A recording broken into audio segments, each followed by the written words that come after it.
Hi chickens, if you are not yet following my Facebook Four Queens page, you can click the link below and it will take you to the page.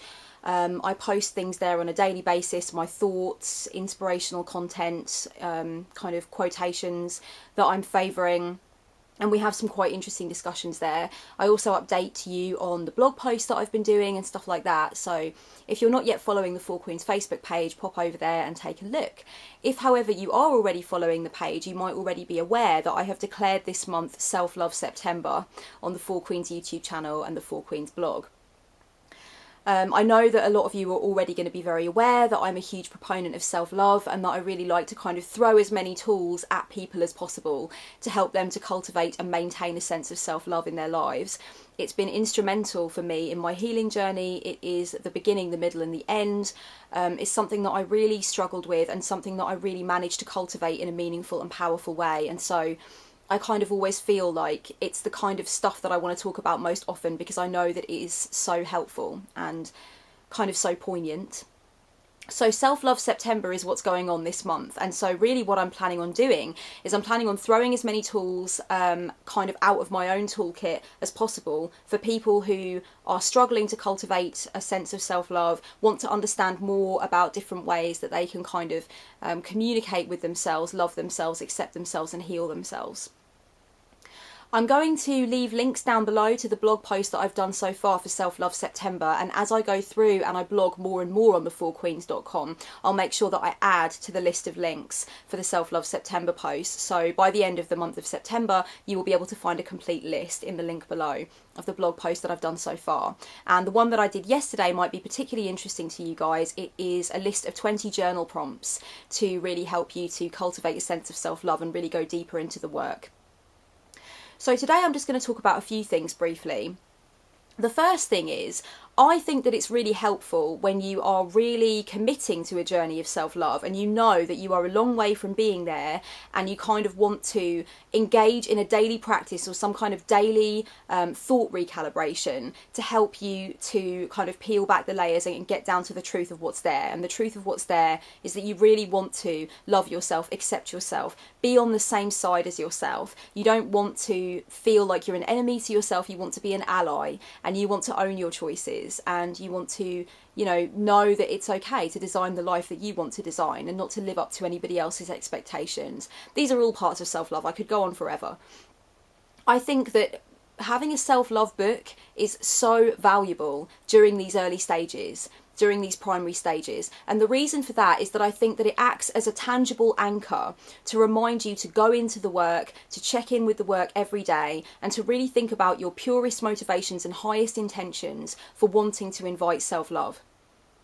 So the self-love book, the self-love journal, if you like, can be incredibly word heavy, or it can be full of art. You can cut out pictures from magazines or print pictures from the computer and kind of add motivational quotations, anything like that. But the point with the self-love journal is that when you open up the journal, that is your time to be in the practice of self-love. And let me get very clear about something. I don't think self-love is this location that you suddenly arrive at after you've kind of done all of the winding terrain, and suddenly you arrive at this location and it's there and you live there and you never have to leave. I don't think of it like that. I don't think of self-love as something that you actually reach ultimately. I think of self-love as a practice. For example, if you are struggling to implement the feeling of self-love in your life, if you are pitted against yourself, if you tend to find that you are your own enemy, if you tend to find that you engage in negative self-talk a lot of the time and berate yourself and put yourself down, and you are watching this video right now, it means that you are currently engaging in an act of self-love. And I think that can be very meaningful. I think that can help people switch up their perspective on what self-love is really all about and what it means. I don't think that you need to think of it as this incredibly distant goal, which almost seems daunting and overwhelming. And, you're never really sure if you're going to get there and you feel like you're 100 million miles away. I think it's important for you to note the fact that just by watching this video right now and absorbing some of the tips and the tools that I'm offering and seeing if they can work for you, you're actively engaging in the process of self-love. And that's such a meaningful thing to remember. So even right now as you're watching this, you're doing your work. So well done you. So I would recommend starting a self-love journal. It doesn't need to be grand, it doesn't need to be fancy. You can just use an ordinary exercise book, something from a pound shop or a dollar store or something like that. And really just allow that to be your anchor in the tangible realm, to remind you to come to the work daily with your heart open and really just reinforce your sense of pure intention to love yourself. You can write love letters to yourself. You can write lists of your strengths and attributes, that kind of thing. You can plan things to do every day for yourself that you think would cultivate a practice of self-love. So I think these things are just important things to note. And I have written a blog post, which of course I'll link below, which is an important assignment for this month, I think, which is to write a love letter to yourself. And I've kind of explained how that goes and the best ways to do it, and also shared my own love letter to myself. Because I still practice self-love in a very conscious way. I bring self-love to all of my decision making. I think this is really important.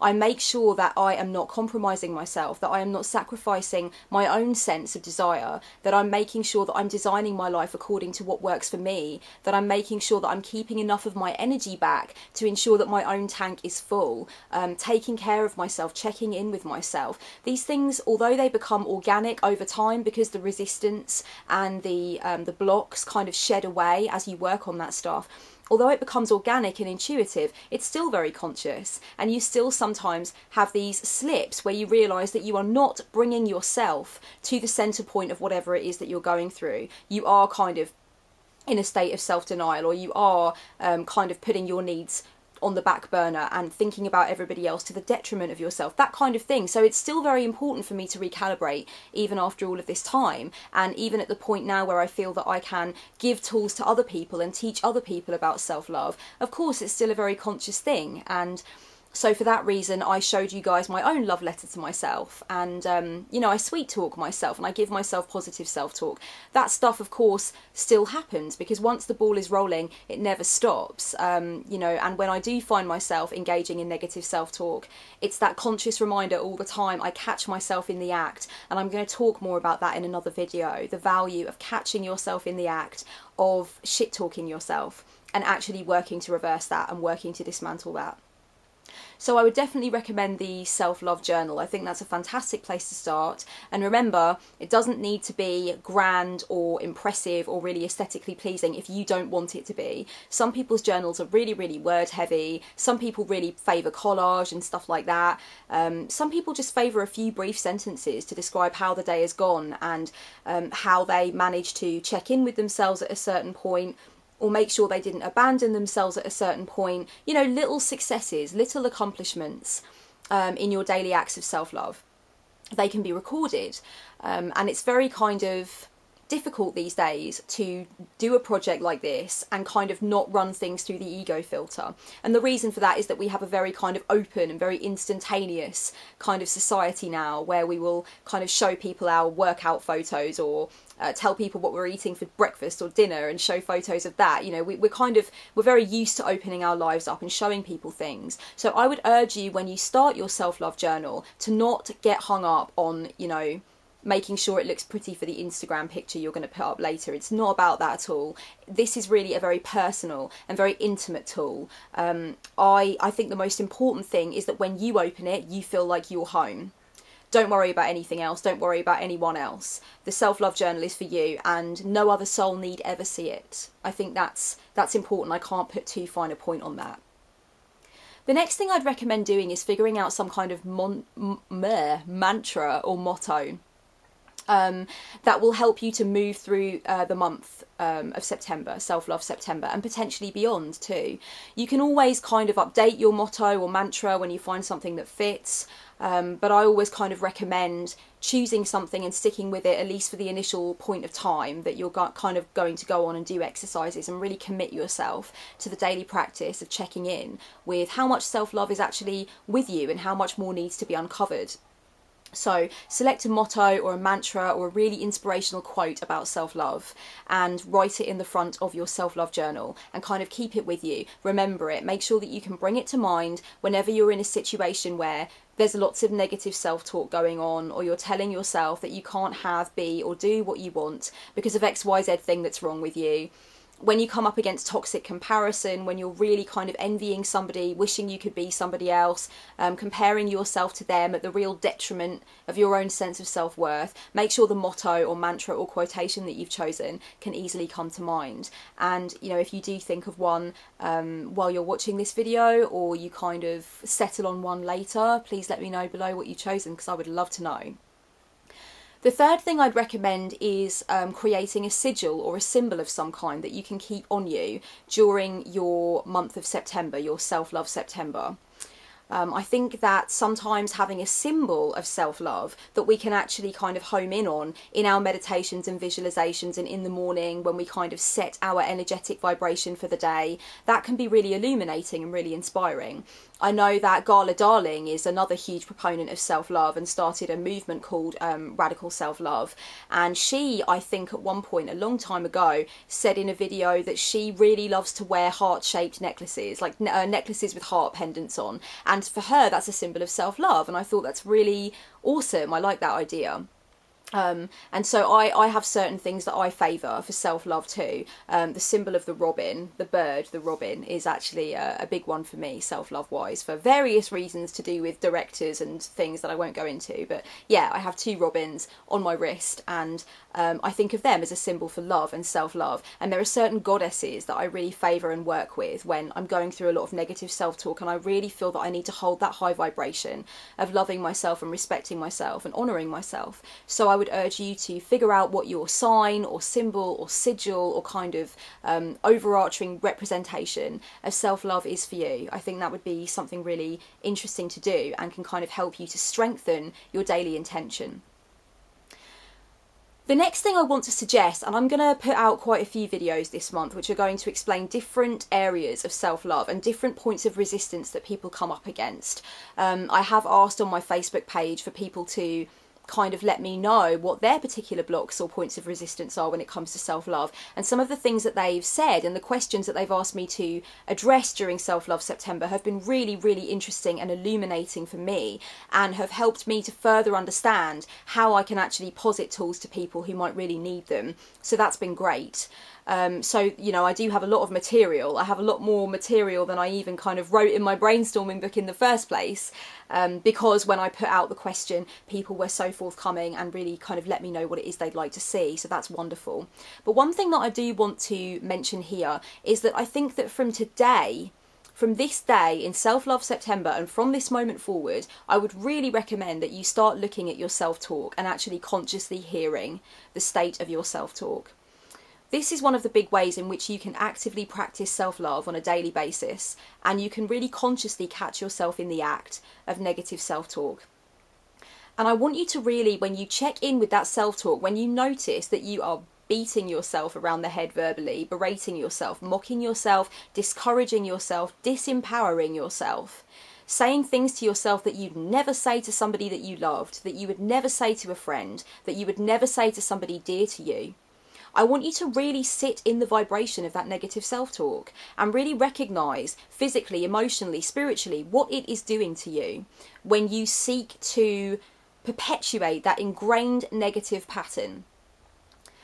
And really think about whether or not that vibration is where you want to spend your life. Really think about whether or not that vibration which you are perpetuating is helping you to get where you want to go, feel how you want to feel, and heal and release whatever you need to heal and release.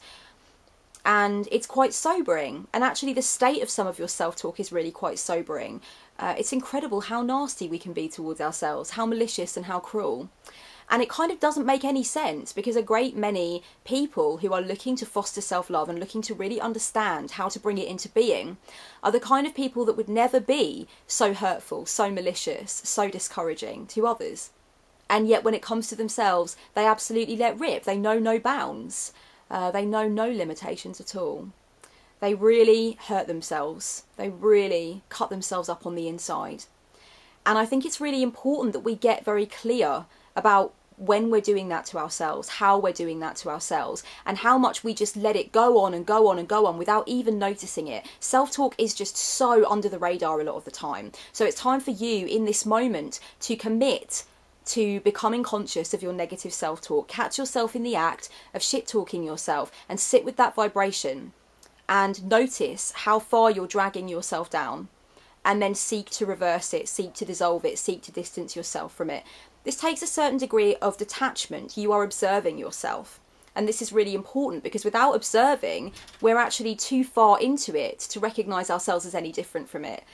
So just the next time that you are giving yourself a piece of negative talk, when you are kind of undermining yourself or telling yourself that, you know, your feelings don't matter, telling yourself to shut up, telling yourself you're too fat, telling yourself you're stupid, I'm so stupid, I've done it again, oh my God. This is negative self-talk, right? This is it in action. And I want you to notice what that does to your vibration. And I want you to actually consciously recognise it in the moment and say no, and then bring the mantra or the motto or the quotation you've chosen into effect immediately. And also, as I mentioned in a self-sabotage workshop a long time ago now, when you hit those points of negative self-talk, another thing to do while you're kind of checking in with that lowered vibration and being very clear with yourself about the fact that you are the one that is doing that to yourself, nobody else, you're the one that's being so cruel to yourself that your vibration is lowering. The other thing that I think you could possibly do is actually take that piece of negative self-talk that you've just given to yourself and imagine hurling it at somebody that you really love. Imagine spitting it at them with real vicious conviction. And see what that does to your vibration. Because really, the truth of the matter is, those things that you wouldn't ever say to somebody that you love, in self-love, you can't say them to yourself. You shouldn't say them to yourself. Why would you say them to yourself? You know, if this really is about being a friend, being an ally to yourself, respecting yourself and honouring yourself, then it starts with the self-talk. It starts with those things, those points of abuse that you keep hurling at yourself time after time. So I want you to become conscious of your self-talk if you possibly can, and make that really the daily exercise. Make that the daily grind. Make that the daily check-in. Once you start to become conscious of it, you can really change it. Conscious change can only come from a conscious place. So let's just get really clear about the points of self-talk that are really negative, really toxic, really odious, really, really making you feel like crap, and go from there. And the other thing that I wanted to mention right at the beginning of Self-Love September is to define your version of success. And I may make a longer and more in-depth video about this as I go along. But I really feel that far too many of us are labouring under a version of success that has been kind of fed to us during our conditioning, in our upbringing, fed to us by programming, you know, by being surrounded by our peers, looking at the media, trying to work out and understand what society wants of us based on our gender, based on our, you know, whatever, the money we make, based on the way we look, that kind of thing. I really think that not enough of us have defined our version of success, and this is a big part of what it means to love yourself.